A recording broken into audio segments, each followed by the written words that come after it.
Euh, Bonjour, aujourd'hui la vidéo est un petit peu bizarre parce que j'ai la caméra qui est... Je sais pas, elle est où? Elle est ici. Voilà, elle est un peu en face de moi. Euh, Aujourd'hui on va vous montrer comment carder de la laine avec une cardeuse. Je ne sais pas si vous vous souvenez, il y a quelques semaines je vous avais montré de la toison que je nettoyais et qui était vraiment très très sale. Je suis un peu essoufflée parce que je viens d'aller faire du sport, donc faut pas vous inquiéter. Donc ça c'est la laine, je ne sais même pas si vous la voyez en fait, ça c'est la laine que j'ai gardée, que j'ai nettoyée, pardon. Vous voyez il y a encore des petits morceaux un petit peu ici qui sont un petit peu sales, mais ça c'est pas trop grave. Elle est un petit peu feutrée, ce qui n'est pas si gênant en soi. On pourrait la filer directement comme ça. Si je ne dis pas de bêtises, ça s'appelle Spin from the Cloud, un truc comme ça.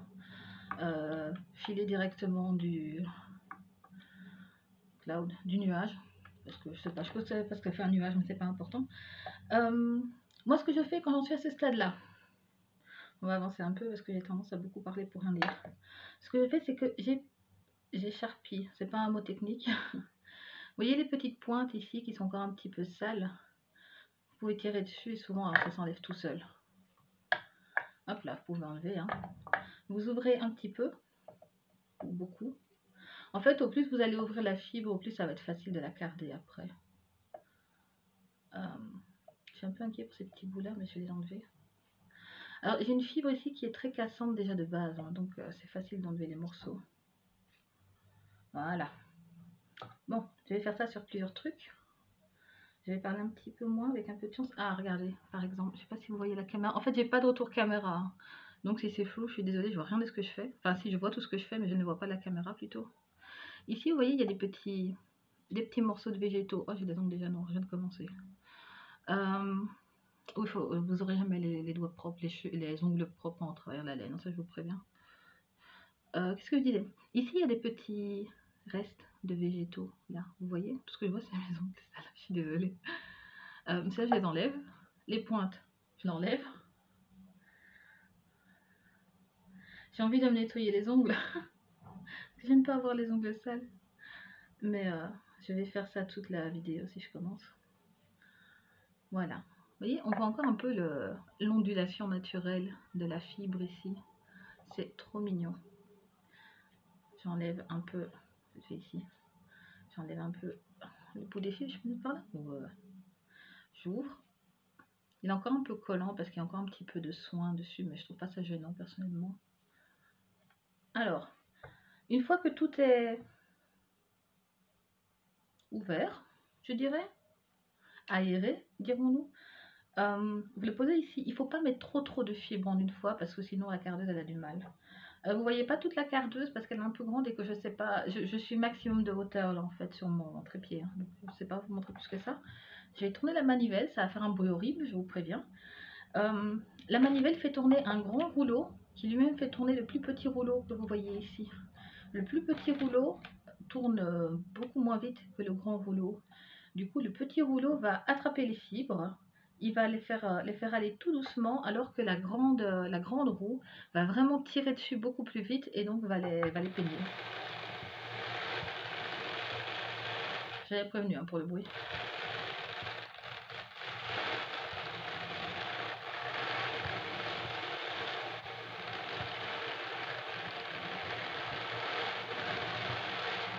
Voilà, c'était passionnant.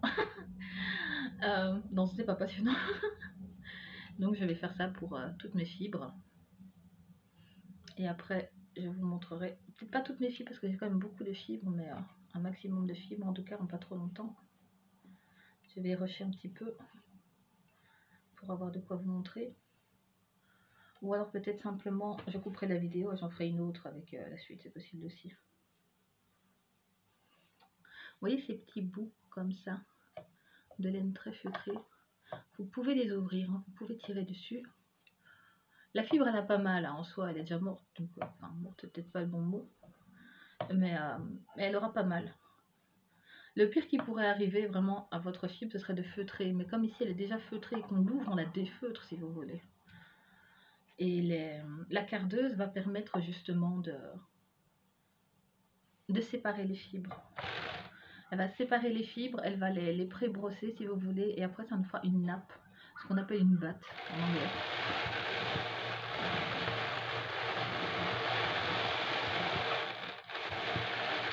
Ah, je ne sais pas si vous avez vu, quand je tourne là, il y a des petites fibres qui restent accrochées. Vous voyez là? C'est normal. Si vous avez ça sur votre cardeuse, c'est parfaitement normal. Il ne faut vraiment pas vous inquiéter pour ça. Moi, ça faisait tellement longtemps que j'avais pas tout. En fait, je crois que j'ai pas touché de laine brute depuis la dernière vidéo. Il y a eu les vacances et du coup, on a fait beaucoup de choses. On a mis en place un nouveau test pour un châle. On a continué le MCAL parce qu'on fait un MCAL en même temps. Je meuble un peu la vidéo, c'est pour ça que je raconte ma vie. On a mis donc en place, enfin on a continué plutôt le premier MCAL. Alors un MCAL, c'est un Mystery Knit Along.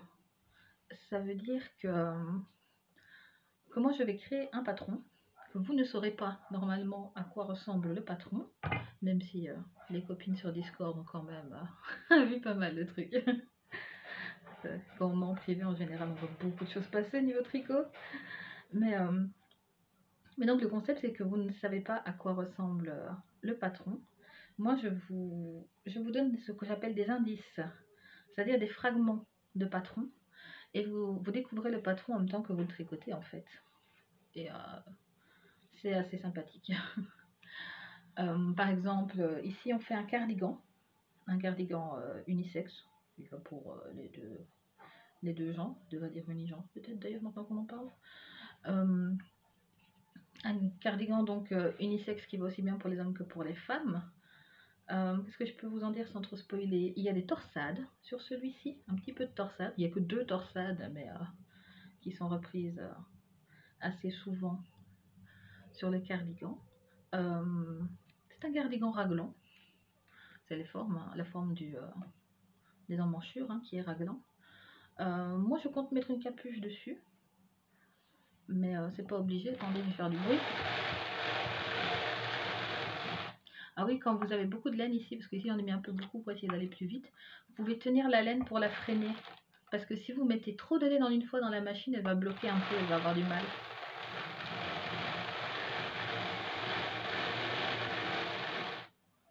Et tire un peu beaucoup très fort. Voilà.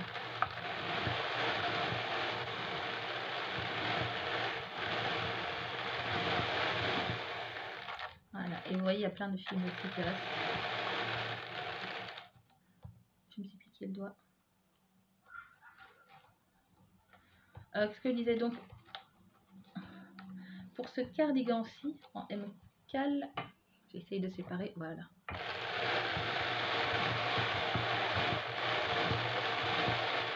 J'essaie de séparer, de soulever la fibre pour qu'en tournant, elle s'accroche à la roue. Oh, regarde, je me suis fait mal. T'as vu? Regarde. Je vais mettre un trigger warning. Non, je rigole, quoique je pourrais. Pour ça, MCAL, donc, on a fait, je continue en même temps, on a séparé en 6 morceaux. On fait un MCAL par saison, donc 4 par an. J'ai vraiment mal à mon doigt, vous savez. C'est petit, mais ça fait mal. Et ça me déconcentre. Le premier indice, c'était la première manche. On a fait la première manche, puis on a fait la deuxième manche ensemble. On a fait le dos après ça. Et là, on vient de commencer le devant, le premier devant du cardigan. Apparemment, ça a l'air de plaire. Je veux dire, j'ai pas eu de mauvais échos. Personne m'a dit c'est trop laid. Donc, a priori, ça va. Et le 21 décembre, si je survis à ma blessure au doigt, le 21 décembre, on va commencer le prochain MCAL. Je fais un peu ma pub en passant, vous m'excuserez. Si vous voulez nous rejoindre pour faire le MCAL, je vous y invite cordialement. C'est assez sympa. Franchement, on découvre un peu tous en même temps, sauf moi forcément qui sait à quoi ça ressemble. J'ai vraiment très mal au doigt. C'est un peu de bruit. Voilà. Le MCAL, je ferai peut-être un podcast. J'ai envie. En même temps, ça fait prétentieux, je trouve, un podcast. Mais pour raconter ce genre de trucs, ça peut être sympa, non? Vous me direz en commentaire. Qu'est-ce que je disais? Le prochain MCAL, si vous voulez le faire donc entre nous, ce sera un pull pour femmes. Alors, je ne dis pas que les hommes ne peuvent pas le porter ou le tricoter, bien sûr, hein, ce n'est absolument pas ce que je dis, au contraire, je vous y encourage très fortement.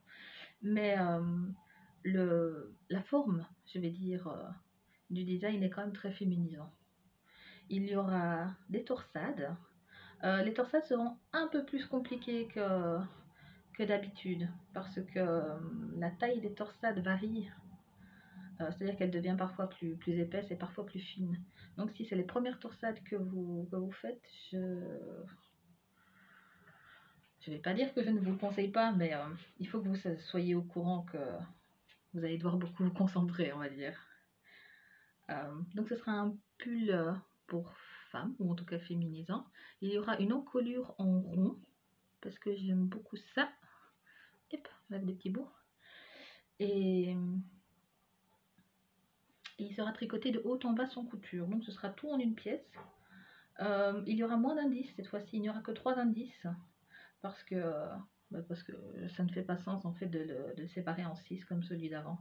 C'est-à-dire que tous les mois, vous aurez un indice, ce qui vous laisse bien sûr beaucoup de temps pour tricoter d'autres choses à côté. Hop. J'ai mal au doigt, j'ai moins mal. Bien. Qu'est-ce que je disais? On va commencer le 21 décembre. Je vais faire un podcast, je crois que je vais raconter ma vie, comme ça ce sera bien. Comme ça je pourrais vous montrer ce que je tricote en même temps. Non? Vous me direz en commentaire si vous voulez que je fasse ça. J'ai du mal à me concentrer parce que j'ai très mal à mon doigt en vrai. Je me suis pris une pique et puis c'était pas chouette. J'aurais pu éventuellement arrêter la vidéo et aller désinfecter pendant qu'on en parle. J'ai pas le désinfectant sous la main. Derrière moi. Du coup, j'ose plus mettre mon doigt, vous remarquerez. Je vais prendre une seconde pour désinfecter quand même mon doigt parce que ça m'inquiète. Parce que bon, c'est du soin quand même, hein, c'est pas... Il n'y en a pas des masses, mais comme c'est pas stérile, voilà. Il est là. Et je vais en profiter pour raconter donc le 21 décembre pour le premier indice. Vous aurez a priori l'encolure en rond. Donc un mois pour faire l'encolure, a priori, vous devriez avoir assez de temps. Si vous n'avez pas assez de temps pour les indices, c'est pas grave si vous êtes en retard. Hein. Même si vous mettez 6 mois à terminer le design, franchement, c'est pas grave du tout. Hein. C'est pas une course. Et l'essentiel, si je crie, c'est que ça désinfecte. Et l'essentiel vraiment, c'est de faire ensemble en fait et de s'amuser. Hein. Le deuxième indice, ce sera probablement les manches. Parce que moi, j'aime bien faire mes manches avant de faire le corps du pull. Parce que je trouve ça plus pratique en fait. Parce que ça fait pas si mal que ça finalement. Parce que quand on tricote tout le corps du pull et qu'on commence les manches, la première manche elle est compliquée parce qu'il faut bouger à chaque fois tout le pull. Et la deuxième manche c'est encore pire parce qu'il y a encore plus de poids. Si ça pique un peu sur mon doigt. Ah, j'ai mis un peu des vilains dans ma tête. Donc je pense que le deuxième indice ce sera les manches. Et le troisième donc ce sera le bas du pull avec une torsade. Ah, c'est une blessure de guerre. Tu pourrais dire que je fais un métier dangereux. C'est la première fois que ça m'arrive en plus. En général, je fais le malin et tout, mais là, ça n'a pas été. Donc voilà, je vais vous faire un podcast vraiment. On verra ma sale tête. Ah, on verra ma sale tête. Mais comme ça, je pourrais vous montrer ce que je suis en train de faire. En plus, tantôt, juste avant ça et avant de faire le sport, j'ai commencé à faire des échantillons, enfin un échantillon de points pour un nouveau châle. J'ai plein de trucs en cours, tout le temps, parce que j'ai tout le temps des idées tricot, c'est terrible. Donc là, on est parti sur un châle. Je vous montrerai peut-être, vu que les châles, c'est pas des surprises, c'est pas des MCAL, donc je peux vous montrer, il n'y a pas de problème. Et je peux même éventuellement vous montrer là où j'en suis sur mon Sigma Orionis. Là, j'ai eu mal parce que j'ai des courbatures. J'ai mal partout aujourd'hui.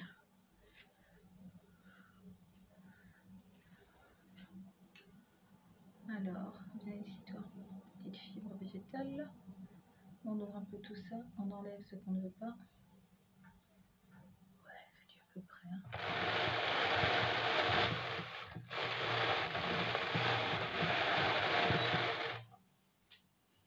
Ce qui est absolument génial avec ce genre de machine, j'ai vérifié, c'est que ça te fait faire du cardio. D'ailleurs, j'ai un tricotin mécanique, enfin semi-mécanique aussi de l'autre côté. Vous savez, c'est comme les tricotins qu'on faisait parfois quand on était enfant, sauf que là, il y a une manivelle en fait et ça tourne tout seul. Et ça tricote. Et c'est pas 1 sur 4 mailles, c'est 1 sur, je sais plus, 42 mailles, je crois, un truc comme ça. Et bien, ça me fait faire du cardio, c'est ouf. C'est génial parce que je l'utilise quand j'ai souvent des restes d'acrylique.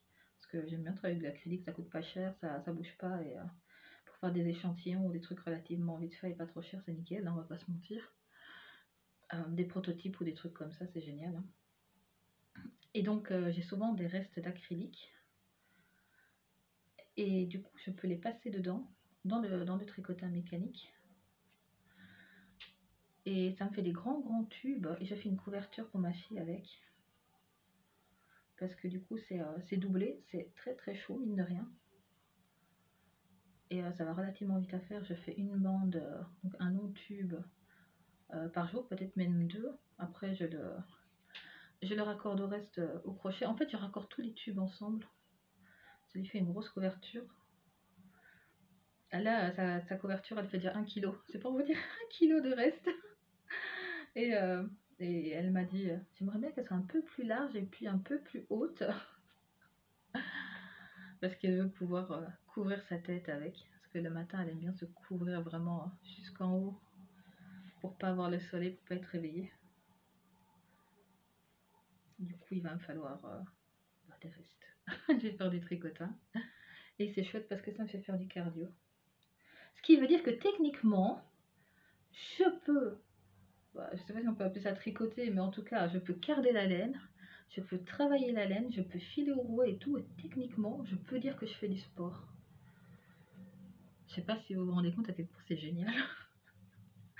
Genre, si je file pendant 3 heures au rouet, techniquement, Madoc, elle est contente, elle a fait, vous avez fait du sport, c'est bien. Alors que moi, j'ai juste l'impression d'avoir rien fait et d'avoir kiffé ma life. Je trouve ça génialissime. Je sais même pas si ça enregistre en fait. Je ne peux pas regarder. Ça tombe, ça fait 3 heures que je raconte des trucs dans le vide. Ah, oh, cette fibre est belle quand même. C'est vraiment dommage qu'elle soit aussi cassante. Attendez, je vais passer ça. Et puis je vais vous montrer comment on voit qu'une fibre est cassante. Fais attention à mon doigt maintenant.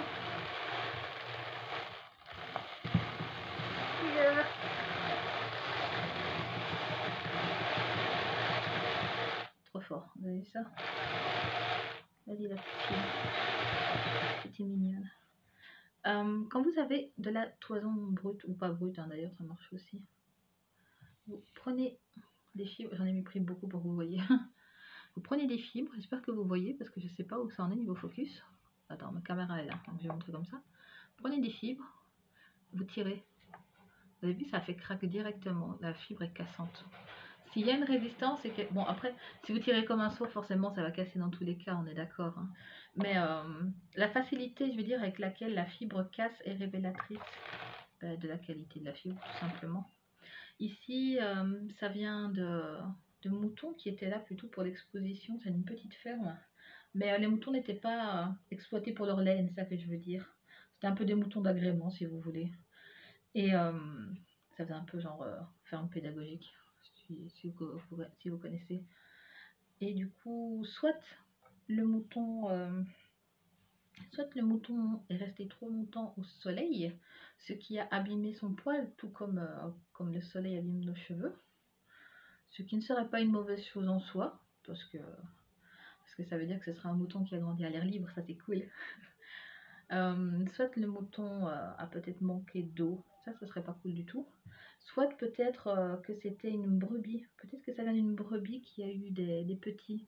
Et du coup, ça a aussi eu un impact sur la qualité du fil, parce qu'une grossesse, même pour un animal, c'est un choc assez violent pour le corps, même s'il est prévu pour, c'est quand même pas simple non plus. Donc il peut y avoir diverses raisons qui font que la fibre est cassante. Mais ça ne veut pas dire que la laine ne se file pas. Hein. ça veut juste dire que ça va pas être du super fin, quoi. Déjà, la laine, elle est pas très très fine de base. Mais en plus, ça sera cassant. Donc ça serait par exemple une bonne laine pour feutrer. Si vous voulez la feutrer, ça va être nickel. Vous pouvez la filer, la travailler normalement. Tricoter, je sais pas, ce que vous voulez, en fait, j'allais dire un sac, mais même un poney ou quoi. Vous faites ce que vous voulez avec, en fait. Et après, vous la filez. Non, ce que je dis moi. Et après, vous la feutrez. Et une fois qu'elle est feutrée, en fait, quand vous feutrez la laine, les fibres, c'est le mot que je cherchais, les fibres vraiment s'interloquent entre elles, en fait, elles se tiennent ensemble, elles se font des gros câlins, et c'est pour ça que le tissu devient plus dense. Je suis désolée si vous entendez le bruit à l'arrière, c'est le furet qui a entendu que je faisais une vidéo et qui est très jaloux parce qu'elle ne sera pas sur la vidéo. Pour du vrai, c'est le furet qui dit « Hé, je t'ai entendu, nourris-moi ». Donc elle mangera juste après. J'ai pas encore pris le temps de la nourrir. C'est nerveux. Si vous l'entendez pas, tant mieux, mais si vous l'entendez, vous savez que c'est ça. Une fois que j'ai fini ma vidéo, elle va venir manger avec moi et courir. Mais comme je me suis déjà blessée moi, j'ai pas très envie qu'elle court trop et qu'elle se blesse. Parce que parfois elle marche sur la cardeuse. Ça n'a pas l'air de lui faire mal, mais moi ça me stresse énormément parce que j'ai vraiment peur qu'elle se blesse. Bon, là j'ai mis beaucoup de laine normalement, mais pas autant de laine. Hein, c'est pour éviter d'avoir des pauses où ça fait du bruit. J'ai peur pour mon loup. Hein.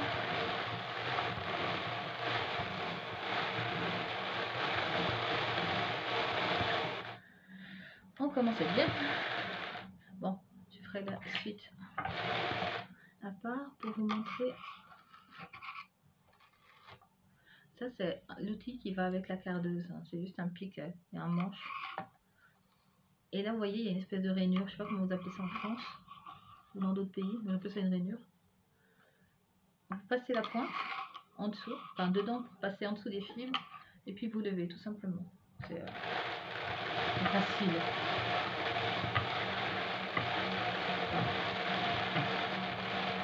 C'était une tentative pour récupérer un peu de fibres. Mais c'est pas grave si ça reste là. Alors, je vais bouger ceci. Ce que je vais faire maintenant, que vous ne voyez pas, c'est que je vais enlever la batte, la nappe. Attendez, je vais bouger ça peut-être aussi. Je vais enlever la nappe qui a été formée. Bon, c'est une demi-nappe, mais c'est pour vous montrer un peu à quoi ça ressemble. Hein. Normalement, quand je fais ça, ça me prend plusieurs heures. Il faut que je me lève parce que c'est pas évident comme ça. J'en profite pour regarder si ça enregistre. Oui, ça enregistre. Je m'auto-rassure un peu en passant. Voilà.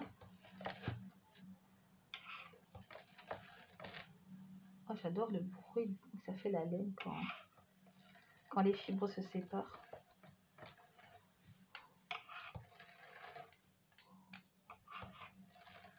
Ah, elles sont encore un peu grasses. Ça sent. Enfin, je l'entends surtout.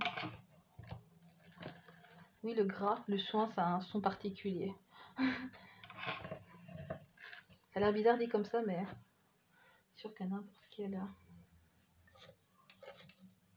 personne qui travaille la laine, je sais pas comment appeler ça, sûr qu'ils vous diront pareil. Tu peux mettre ça là? Oui, vous voyez pas, mais c'est pas grave. Bon. Finalement, je l'ai récupérée. La laine accroche. Je sais pas où j'ai mis mon peigne. J'ai une petite brosse pour brosser. Ah, elle est là. Je peux la choper. Bah. J'ai ma là. Au bout d'un moment, je suis toujours là? Oui, je suis toujours là.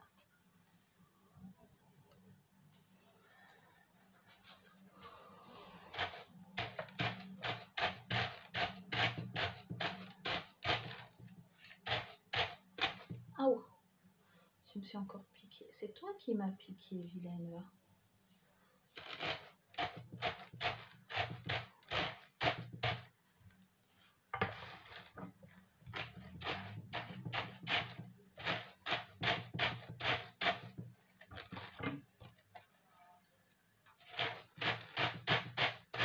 Vous pouvez vous entendre, c'est moi qui brosse la nappe pour l'enlever. D'habitude, elle est beaucoup plus pleine que ça, du coup, c'est plus facile à l'enlever.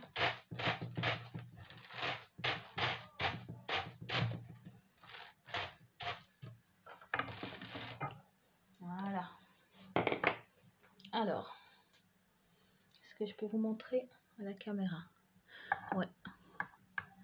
Ça, c'est après un passage dans la cardeuse. Il y a encore des petites crasses à gauche à droite, mais ça, c'est pas grave, on peut les enlever en filant, c'est pas ça qui me dérange. Vous voyez? Alors, là, ce que je vais faire, c'est que je vais la reséparer. Un morceau. 3 morceaux, ok, ça me va. Pas contrarier la laine. Hein. Donc, je les séparer en morceaux. Quand vous la séparez en morceaux, vous tirez tout doucement pour les tirer.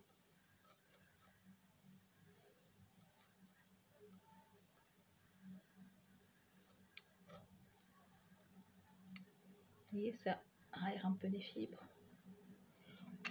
Et puis, on la repasse. Je vais juste remettre mon peigne, ma brosse surtout.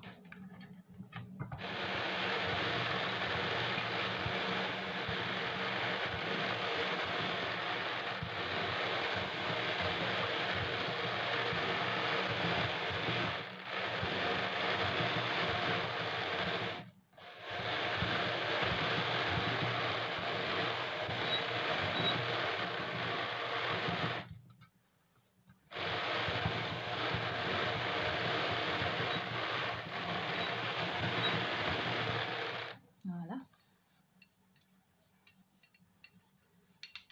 Je vais aérer aussi un peu celle-ci. Les 3 en fait. Hein, donc, ce petit morceau-là, je n'aime pas. Là.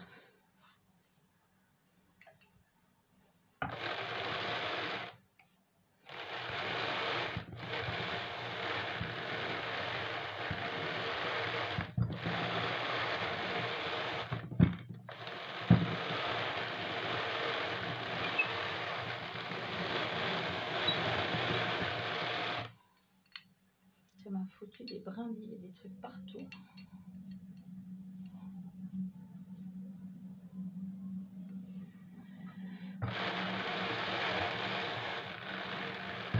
Hop là.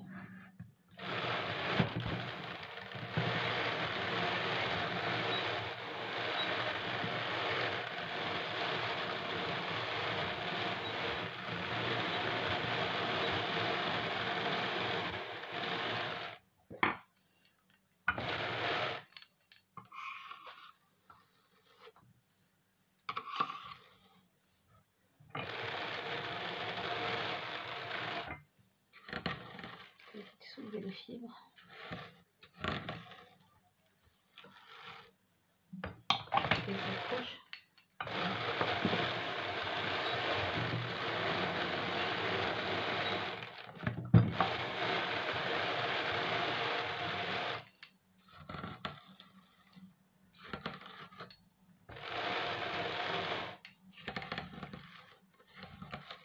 Je vais essayer de récupérer un maximum de fibres.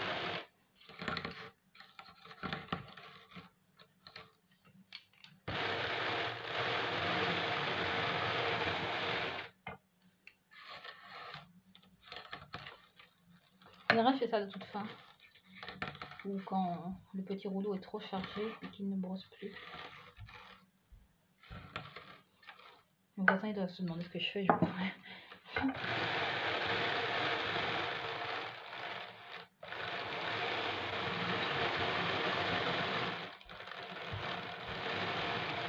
Je vais placer ma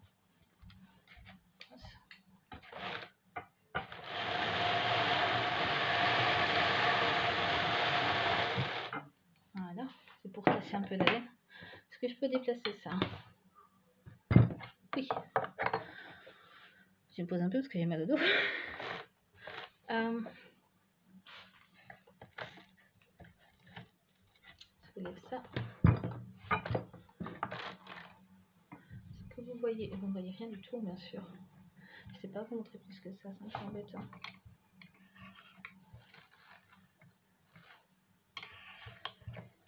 Je vous ferai une autre vidéo au pire, avec un autre angle de vue.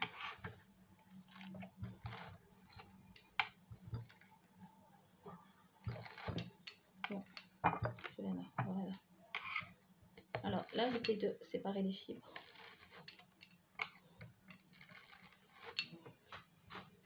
Hop, petite fibre.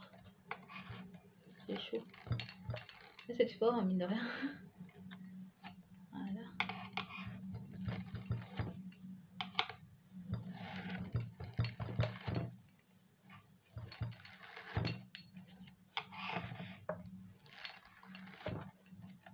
Ça c'est moi, hein, que vous voyez.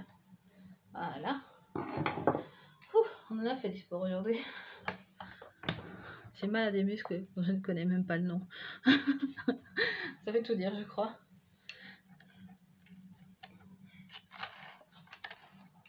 Alors, ici je vais venir brosser la laine. Dans le sens, hein. Je ne sais pas si vous voyez, mais les pics elles sont un peu coudées. Si vous allez dans le sens opposé, ça va pas marcher. Donc là, je vais brosser.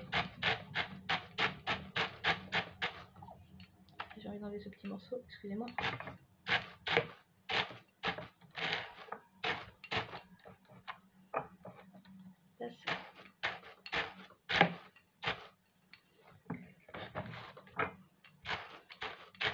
Je fais attention à mon outil quand même parce que ça coûte 660 €. Ça. Oui, 660 €, donc je fais un peu attention quand même à pas trop l'abîmer.